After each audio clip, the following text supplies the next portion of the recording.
Good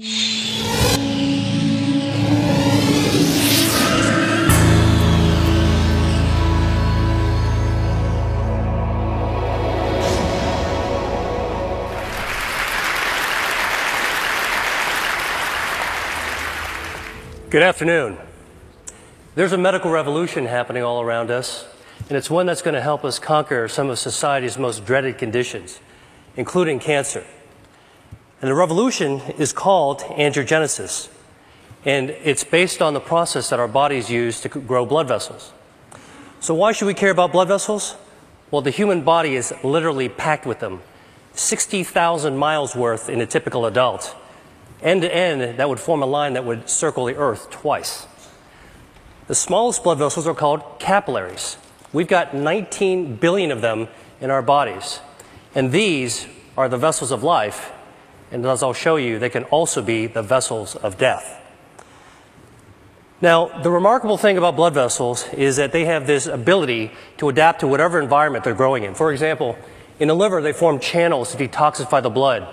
In the lung, they line air sacs for gas exchange. In muscle, they corkscrew so that muscles can contract without cutting off circulation.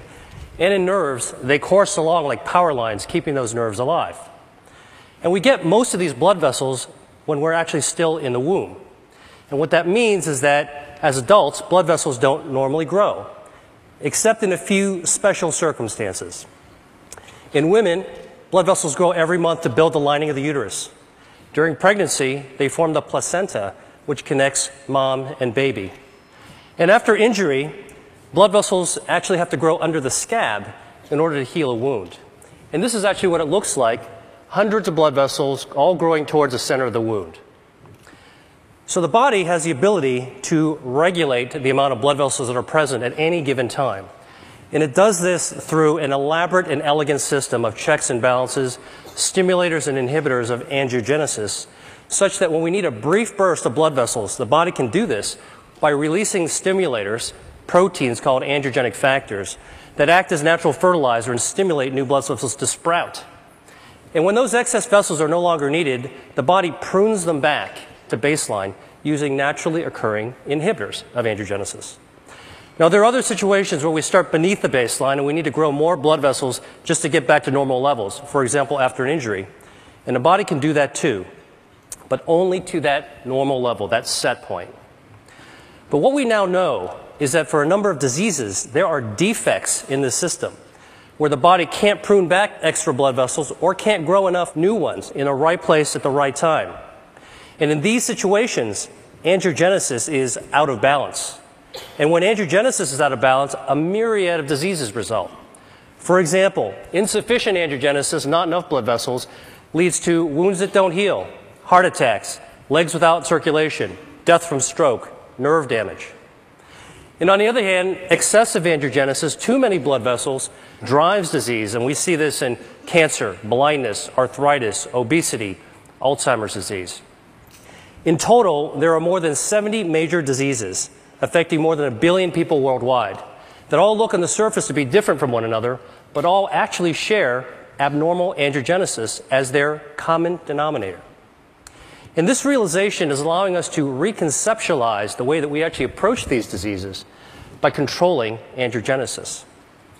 Now, I'm going to focus on cancer because angiogenesis is a hallmark of cancer, every type of cancer.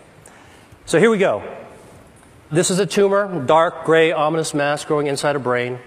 And under the microscope, you can see hundreds of these brown-staining blood vessels, capillaries, that are feeding cancer cells, bringing oxygen and nutrients. But cancers don't start out like this. And in fact, cancers don't start out with a blood supply. They start out as small, microscopic nests of cells that can only grow to 1/2 a cubic millimeter in size. That's the tip of a ballpoint pen. Then they can't get any larger because they don't have a blood supply, so they don't have enough oxygen or nutrients. And in fact, we're probably forming these microscopic cancers all the time in our body. Autopsy studies from people who died in car accidents have shown that about 40% of women between the ages of 40 and 50 actually have microscopic cancers in their breasts.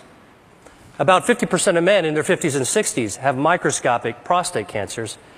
And virtually 100% of us, by the time we reach our 70s, will have microscopic cancers growing in our thyroid.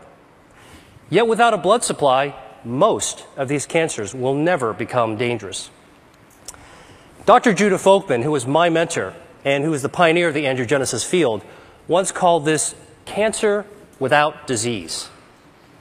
So the body's ability to balance angiogenesis, when it's working properly, prevents blood vessels from feeding cancers. And this turns out to be one of our most important defense mechanisms against cancer. In fact, if you actually block angiogenesis and prevent blood vessels from ever reaching cancer cells, tumors simply can't grow up.